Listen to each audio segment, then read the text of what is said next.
BA प्रथम वर्ष की छात्राओं हेतु आज हम भक्तिकालीन काव्यधारा के या भक्ति काल में जो दो प्रमुख काव्यधाराएं प्रवाहित हुई थी, जिसमें एक निर्गुण भक्ति और दूसरी सगुण भक्ति। निर्गुण भक्ति की दो शाखाएं थी, ज्ञान मार्गी, एक ज्ञान मार्गी, दूसरी प्रेम मार्गी या सूफी काव्य। दूसरी जो काव्यधारा थी वो थी सगुण भक्ति काव्यधारा, जिसकी दो शाखाएं थी, एक राम मार्गी और दूसरी कृष्ण मार्गी। वैसे पूर्व के वीडियो में इनके बारे में हम कई बार चर्चा कर चुके हैं। तो ये दो काव्यधाराएं विशेषकर भक्ति काल के अंदर आदि काल के उपरांत या आदि काल के बाद में जो मध्यकाल है उसको आचार्य रामचंद्र शुक्ल ने दो भागों में विभाजित किया था, पूर्व मध्यकाल और उत्तर मध्यकाल। पूर्व मध्यकाल को उन्होंने भक्ति काल कहा है और उत्तर मध्यकाल को रीति काल कहा है। तो हम पूर्व मध्यकाल की अर्थात भक्ति काल की, जो हिंदी साहित्य का स्वर्ण युग भी माना जाता है, हिंदी साहित्य का स्वर्ण युग, तो भक्ति काल लीन जो सगुण भक्ति काव्यधारा है उसकी एक शाखा है कृष्ण भक्ति शाखा। उसके प्रमुख कवि है सूरदास जी। उसके बारे में आज हम प्रस्तुत वीडियो के अंदर चर्चा करेंगे। बीए प्रथम वर्ष की छात्राएं वीडियो को ध्यान से सुने और देखें। तो ये सूरदास का एक बहुत ही अच्छा काव्य है सूर सागर। उसमें संकलित भ्रमर गीत सार, भ्रमर गीत सार से जो चुनिंदा पद है उनके बारे में चर्चा करेंगे। इससे पहले हम सूरदास जी का जो संक्षिप्त में उनका व्यक्तित्व और कृतित्व उसके बारे में चर्चा करेंगे। तो सूरदास जी का व्यक्तित्व और कृतित्व देखते हैं। सूरदास जी का जीवन परिचय देखते हैं। उसमें इनका जन्म संमत 1540 सन 1483 में मथुरा आगरा सड़क पर स्थित रुनकता नामक ग्राम में हुआ था। कुछ विद्वानों के अनुसार उनका जन्म दिल्ली के पास सीही ग्राम में हुआ। इनके पिता का नाम रामदास था। ये सारस्वत ब्राह्मण थे। कुछ विद्वानों के अनुसार सूरदास जी चंद्रवदाई के वंशज थे। ब्रह्म भट्ट भी माने जाते हैं। कुछ विद्वान सूरदास जी को जन्मांध मानते हैं कि ये जन्म से अंधे थे। इस विषय में विद्वानों में बड़ा मतभेद है, पर जन्मांध होने की बात सत्य प्रतीत नहीं होती, क्योंकि प्रकृति रूप रंग आदि का जैसा सुंदर और सजीव चित्रण सूर्य ने अपने काव्य में किया है, वैसा वर्णन कोई भी जन्मांध व्यक्ति, जन्म से अंधा व्यक्ति नहीं कर सकता है। संमत 1567 के लगभग सूरदास जी की गऊ घाट पर पुष्टि मार्ग के संस्थापक महाप्रभु वल्लभाचार्य से भेंट हुई थी। यानी वल्लभाचार्य पुष्टि संप्रदाय के प्रवर्तक थे। इसमें कृष्ण भक्ति जो शाखा है उसकी कई इसमें संप्रदाय थे। इसमें एक संप्रदाय है पुष्टि संप्रदाय, और पुष्टि संप्रदाय के प्रवर्तक वल्लभाचार्य थे, और वल्लभाचार्य ही सूरदास जी के गुरु माने जाते हैं। आचार्य जी ने सूरदास पर प्रसन्न होकर उन्हें अपना शिष्य बना लिया। वल्लभाचार्य के आदेश पर सूरदास जी ने श्रीमद् भागवत के आधार पर कृष्ण लीला का गायन किया। सूरदास जी अर्श छाप के प्रमुख कवियों में से एक थे। वे श्रीनाथ जी के मंदिर में रहकर कीर्तन किया करते थे। कहा जाता है कि इन्होंने 1.25 लाख सुललित पदों की रचना की थी, परंतु इस समय लगभग 6000 पद ही मिलते हैं।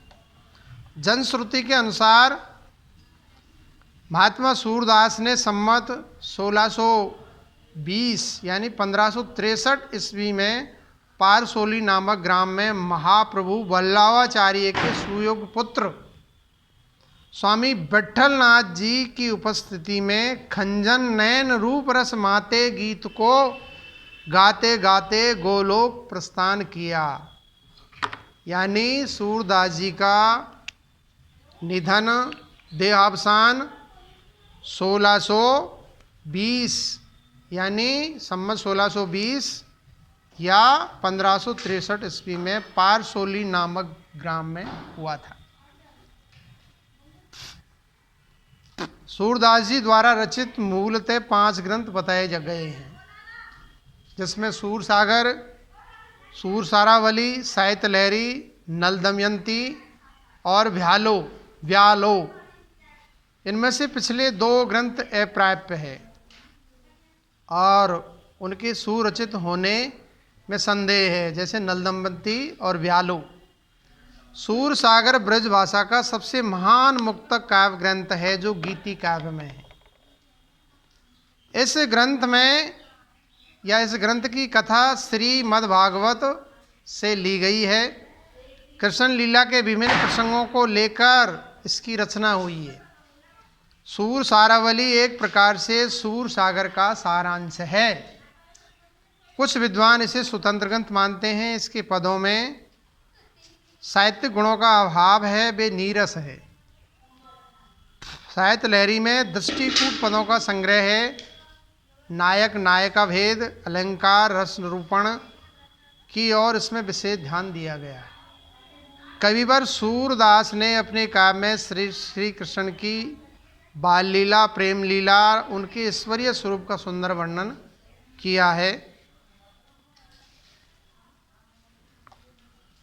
उन्होंने कृष्ण के जीवन को अत्यंत आकर्षक अभिव्यक्ति प्रदान की है। अपने कुछ पदों में उन्होंने राम कथा का भी साधारण वर्णन किया है। उन्होंने अपने काव्य की रचना गीति काव्य के रूप में की है। ब्रज भाषा की मधुर शब्दावली से युक्त होने के कारण उनके पद और भी सुंदर बन पड़े हैं। इनमें उन्होंने अपने भावों को संक्षिप्त रूप में उपस्थित किया है। मधुरता और सरसता से युक्त होने के कारण ये पद पाठक अथवा श्रोता के हृदय को तुरंत स्पर्श करते हैं। इस प्रकार यह स्पष्ट है कि सूरदास ने गीति काव्य के क्षेत्र में अपनी प्रतिभा का उत्कृष्ट परिचय दिया है। अब थोड़ा सा रस प्रयोग के बारे में चर्चा कर लेते हैं। वात्सल्य। सूर के काव्य की प्रमुख विशेषता उनके काव्य में रसों की विविधता है। उन्होंने सूर सागर में वात्सल रस, श्रृंगार रस और शांत रस का खूब चित्रण किया है और ये रस उनके काव्य के प्रमुख रस रहे हैं। इनके अतिरिक्त उनके कुछ पदों में अन्य रसों का भी प्रयोग हुआ है, किंतु मुख्यतः ये 3-4 रस ही है: वात्सल्य, श्रृंगार और शांत रस। श्रृंगार और वात्सल्य के बारे में तो आचार्य रामचंद्र शुक्ल ने कहा है कि सूरदास जी श्रृंगार और वात्सल्य रस के कोना कोना झांक आए हैं।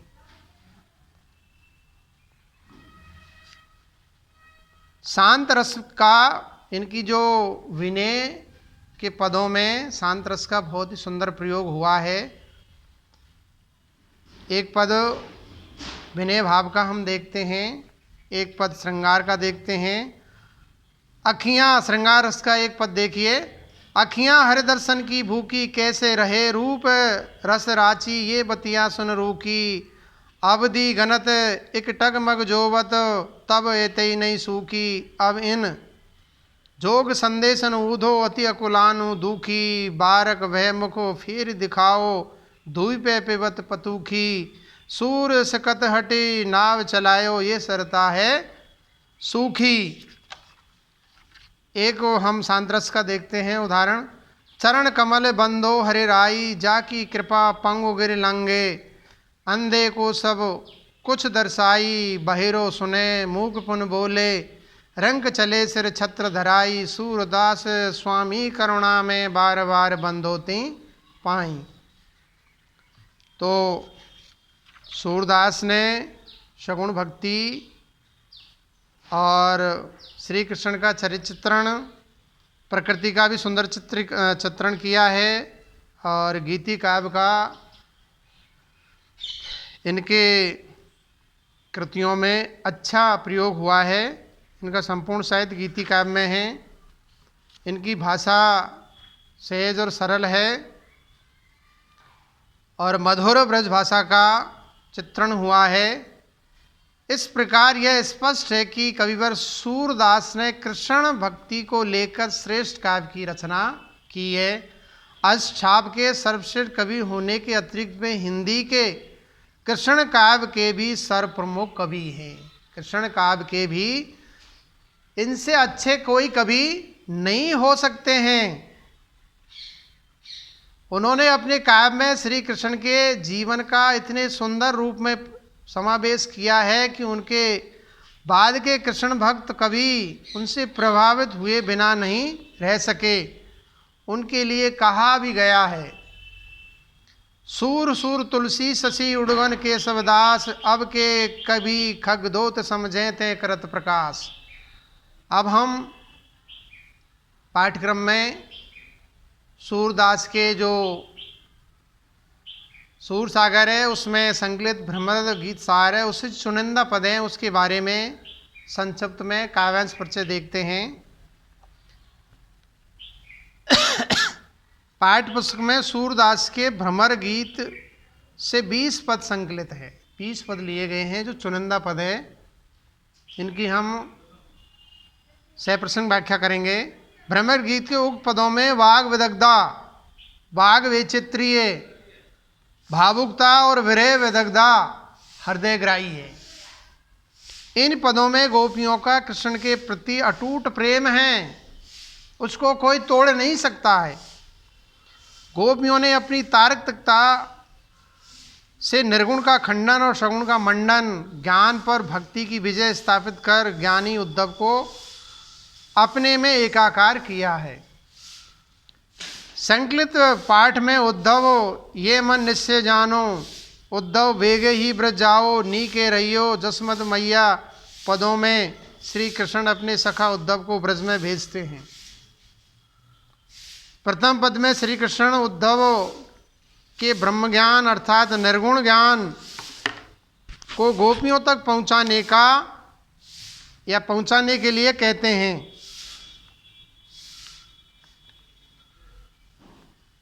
कहते हैं कि हे उद्धव, तुम अपने मन में यह निश्चय जान लो कि मैं तुम्हें मन वचन और कर्म अर्थात पूरे विश्वास के साथ ब्रज में भेज रहा हूँ। तुम विरही रूपी नदी में डूबी गोपिकाओं को तुरंत जाकर अपने निर्गुण निराकार ब्रह्म की उपासना करने के लिए प्रेरित करो। दूसरे पद में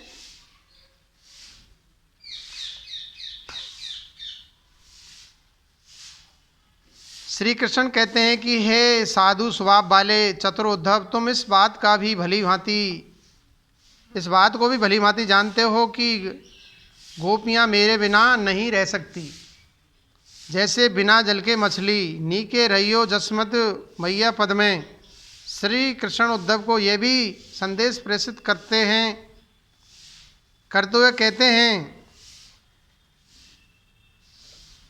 कि हे उद्धव, मेरे माता पिता को यह भी संदेश देना कि वे किसी प्रकार से चिंता नहीं करें। हम दोनों भाई यथाशीघ्र ब्रज में पहुंच जाएंगे। चौथे पद में देखो नंद द्वारा ठाड़ो पद में कृष्ण का संदेश लेकर उद्धव का ब्रज में पहुंचने का संकेत है।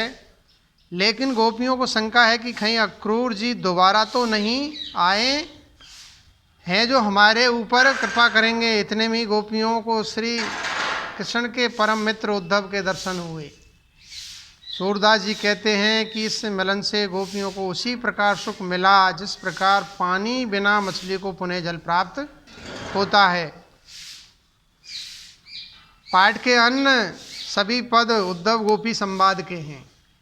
अन्य जो शेष पद हैं 15-16 पद, गोपियाँ अपने तर्क से उद्धव के ज्ञान योग को विफल कर देती है। वे उद्धव से कहती है कि हे उद्धव, तुम जिस निर्गुण की बात कर रहे हो वह किस देश का रहने वाला है, कहाँ रहता है, उनके माता पिता का नाम क्या है, वह किस स्त्री का दास है, कैसा वर्ण भेष है, उसकी रुचि किस रस में है, आदि अनेक प्रश्नों से उद्धव ठगे से होकर मौन हो जाते हैं।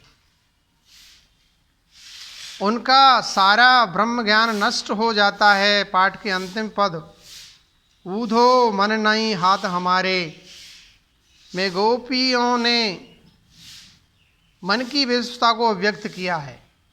वे कहती हैं कि हे उद्धव, हम आपकी सभी बातें मानने को तैयार हैं, लेकिन हमारा मन हमारे बस में नहीं है, क्योंकि वे तो कृष्ण का हो गया है जो मथुरा जाते समय साथ ले गए थे। तुम्हारी योग साधना ग्रहण करने के लिए मन का होना अति आवश्यक है। और लिखा भी था कि ऊधो मन नहीं 10-20 एक हो तो सो गयो श्याम सम क्या आराधे ईश, के हे उद्धव, हमारे कोई 10-20 मन तो नहीं है कि एक मन से आपके निर्गुण निराकार ईश्वर की उपासना कर लें और एक मन से क्या है सगुण साकार श्री कृष्ण की उपासना कर लें।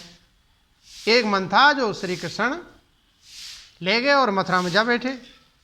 हम करोड़ों सौगंध खाकर कह रही हैं कि यदि तुम कृष्ण से हमारे मन को वापस करा सको तो आपकी प्रत्येक बात को हम स्वीकार कर लेंगे। तो ये थोड़ा सा सूरदास जी का व्यक्तित्व और कृतित्व है, और साथ में संकलित जो काव्यांश है उसका संक्षिप्त परिचय दिया गया है। अब हम मूल विषय पे लौट करके आते हैं और प्रस्तुत पदों की सप्रसंग व्याख्या भ्रमर गीत सार के जो चुनिंदा पद हैं उनकी सप्रसंग व्याख्या देखते हैं।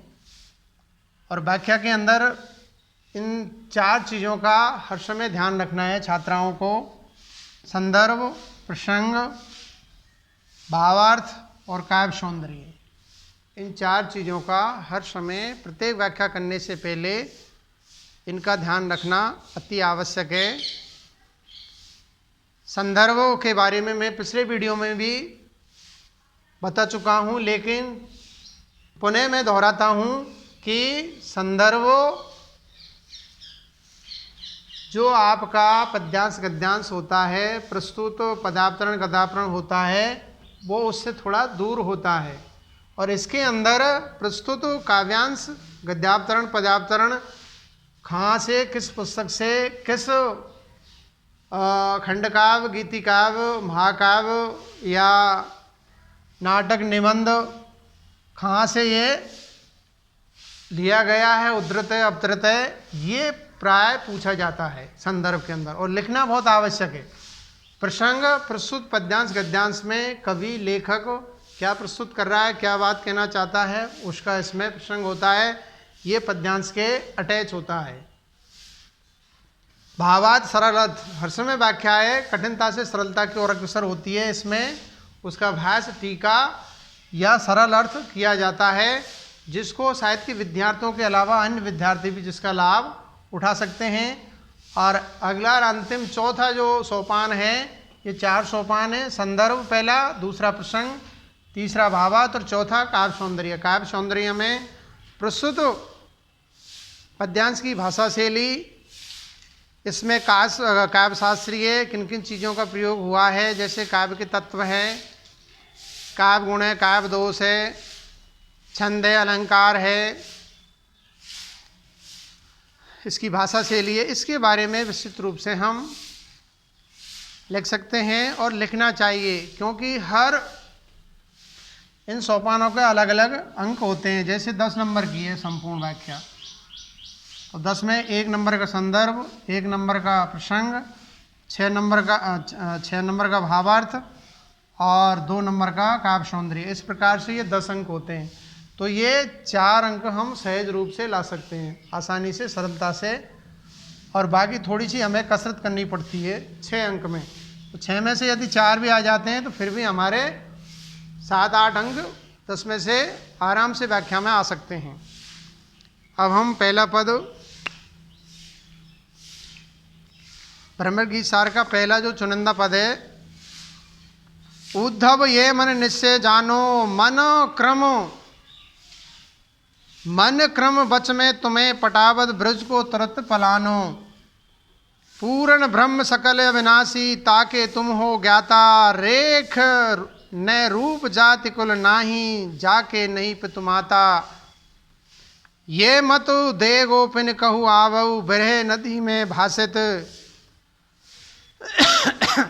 सूर तुरत यह जाए कहो तुम ब्रह्म बिना नहीं आसती।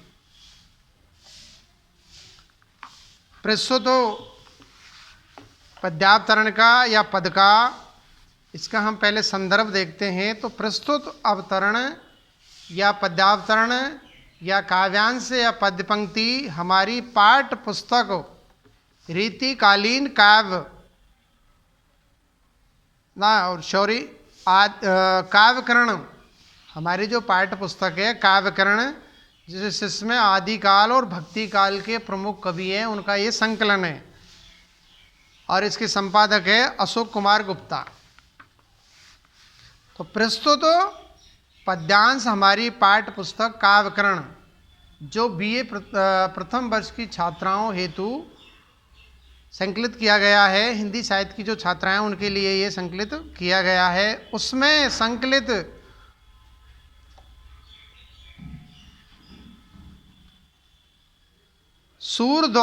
सूरदास द्वारा रचित भ्रमर गीत सार से उद्धृत है, अवतरित है। ये इसका क्या है, संदर्भ हो गया। अब इसका प्रसंग देखते हैं। उद्धव ने कृष्ण के मन के मर्म को नहीं समझा।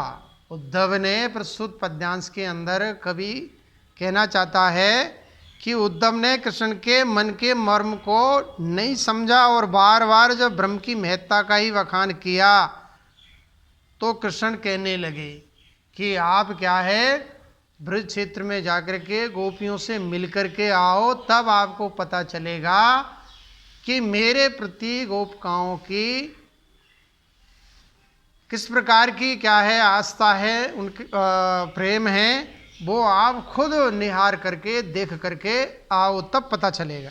तो ये बात क्या है, प्रस्तुत पद में कवि कह रहा है। श्री कृष्ण ने कहा कि हे उद्धव, तुम अपने मन में यह निश्चय समझो कि मैं मनसा वाचा कर्मणा सद्भाव से तुम्हें ब्रज में भेज रहा हूँ। मन से, वचन से और कर्म से क्या है, मैं आपको ब्रज में भेज रहा हूँ। तुम शीघ्र ही वहाँ जाओ, तुरंत प्रभाव से आप पहुँच जाइए। तुम जाति, कुल, माता पिता आदि उपाधियों से रहित पूर्ण, अखंड और अनस्वर ब्रह्म के ज्ञाता हो।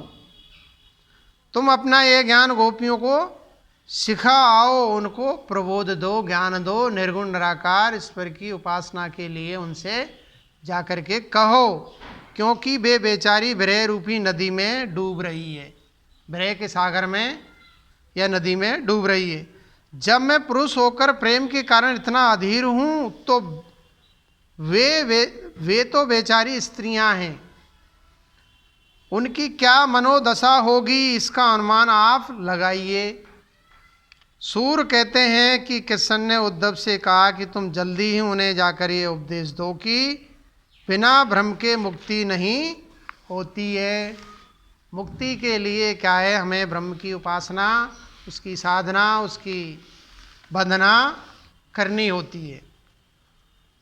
ये बात क्या है, प्रस्तुत पद में बताई गई है। अब इसका हम विशेष या इसका काव्य सौंदर्य देखते हैं। निर्गुण पंथी बिना ज्ञान के मुक्ति को असंभव समझते हैं। निर्गुण साधना में क्या है, ज्ञान को जानना बहुत आवश्यक है। गोपियों के प्रेमानुभाव की सही व्यंजना की गई है। कृष्ण के प्रति गोपिकाओं का जो अटूट प्रेम है उसका इसमें चित्रण किया गया है। अनुप्रास, रूपक और विनोक्ति आदि अलंकारों का सुंदर प्रयोग हुआ है। और उक्त पद्यांश की भाषा शैली सहज, सरल, सुबोध है और इसमें ब्रज भाषा का सुंदर प्रयोग हुआ है। ब्रज भाषा क्या है? भावों और विचारों को अभिव्यक्त करने का एक सशक्त माध्यम है। अब अगला दूसरा पद देखते हैं। उद्धव वेगे ही ब्रज जाओ, सुरति संदेश सुनाए मेटो बल्लवन को दाहू। काम पावक तूल में तन ब्रह स्वा समीर, भसम नाइन हो न पावत लोचन के नीर।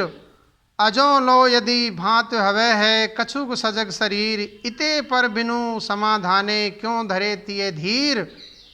कहो कहा बनाए तुमसो सखा साधु प्रवीण, सूर सुमत विचारिये, क्यों जिए जल बिनु मीन। तो प्रस्तुत पद्यांश का हम संदर्भ देखते हैं। तो प्रस्तुत पद हमारी पाठ्य पुस्तक काव्यकरण जो बीए प्रथम वर्ष की विद्यार्थियों के लिए संकलित है, बीए प्रथम वर्ष की हिंदी साहित्य की छात्राओं के लिए ये प्रथम प्रश्न पत्र है।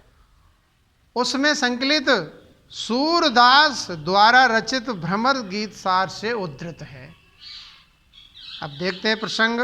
प्रस्तुत पद में श्री कृष्ण उद्धव को ब्रज में जाकर गोपियों को ब्रह्म ज्ञान देने हेतु संबोधित करते हुए कह रहे हैं कि आप तुरंत प्रभाव से ब्रज को प्रस्थान कीजिए। श्री कृष्ण ने कहा, हे उद्धवो, तुम शीघ्र ही ब्रज को चले जाओ, हमारा स्मरण और संदेश देकर हमारी प्रियाओं का संताप दूर करो। हमारी जो प्रेमिकाएं गोप गोपिकाएं हैं, काम की आग से उनका तूल में अर्थात रुई के समान शरीर विरह अवस्था में उखड़ी लंबी सांसों की वायु से भस्मसात हो रहा है। होता हुआ लोचनों के आंसुओं से बचा होगा। आज भी उनका शरीर इस तरह कुछ कुछ सचेतन होगा, किंतु ऐसी अवस्था में बिना प्रबोध, बिना ज्ञान के अर्थात बिना समझाए बुझाए स्त्रियां कैसे धीर धर सकेंगी। तो समय समय पे क्या है, उनको धीर बंधाते रहना चाहिए। हे उद्धव, मैं तुमसे बात बना बना कर क्या कहूँ, बार बार क्या कहूँ, तुम स्वयं बड़े बुद्धिमान हो, जरा सोचो तो कि बिना पानी के मछलियां कैसे जीवित रह सकती हैं। ये व्यंग है कि बिना पानी के मछली जिंदा नहीं रह सकती है। तो गोपिकाएं बिना मेरे बगैर, मेरी आसक्ति, मेरे प्रेम के बगैर वो जिंदा नहीं रह सकती है। अब इसका हम कलात्मक सौंदर्य, काव्य सौंदर्य या इस पर टिप्पणी देखते हैं। गोपिकाओं की विरह अवस्था व कृष्ण की प्रेमपूर्ण भावना का सुंदर चित्रण किया गया है। और प्रस्तुत पद की भाषा शैली सहज और सरल और सुबोध है, जो कवि के भावों और विचारों को अभिव्यक्त कर सकती है। और इसमें अनुप्रास, रूपक, काव्यलिंगी, अप्रस्तुत, प्रशंसा आदि अलंकारों का सुंदर प्रयोग हुआ है।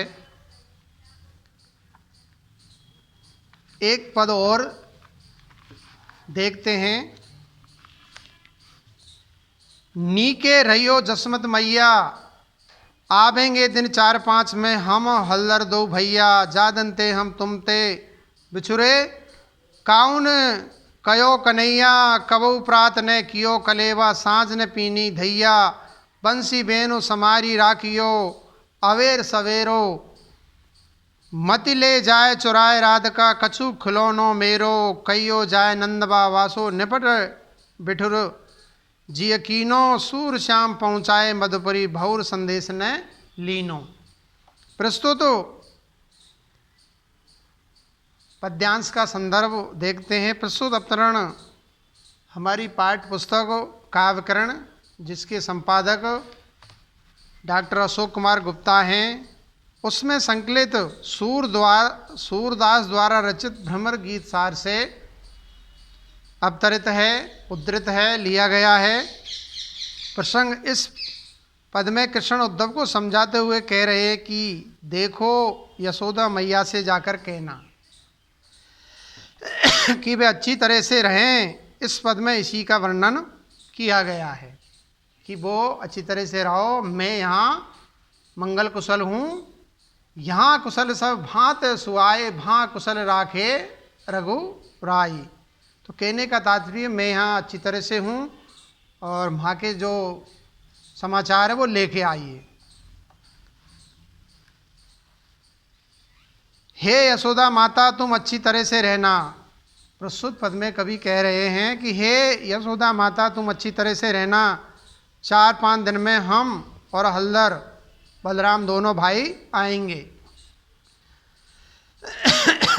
जिस दिन से हम तुमसे अलग हुए हैं तब से मुझे कोई कन्हैया नहीं कहता है, तब से सवेरे उठकर हमने कभी कलेवा नहीं किया और न शाम को फेंदार धारोसन दूध पिया, मलाईदार दूध भी नहीं पिया है।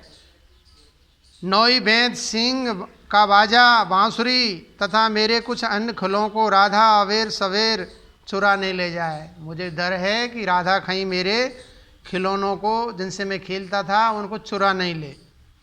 नंद बाबा से कहना कि वे कितने निष्ठुर मन वाले हो गए हैं जो हमें मधुपुरी पहुंचाकर फिर खोज खबर तक नहीं लिए। मधुपुरी यानी मथुरा। तो ये इसका सारांश हो गया। अब इसकी कलात्मक सौंदर्य या काव्य सौंदर्य देखते हैं। इस पद में कृष्ण नंद यशोदा राधा तथा यहाँ तक कि अपने खिलौनों बंसी आदि की स्मृति करके व्याकुल हो उठते हैं।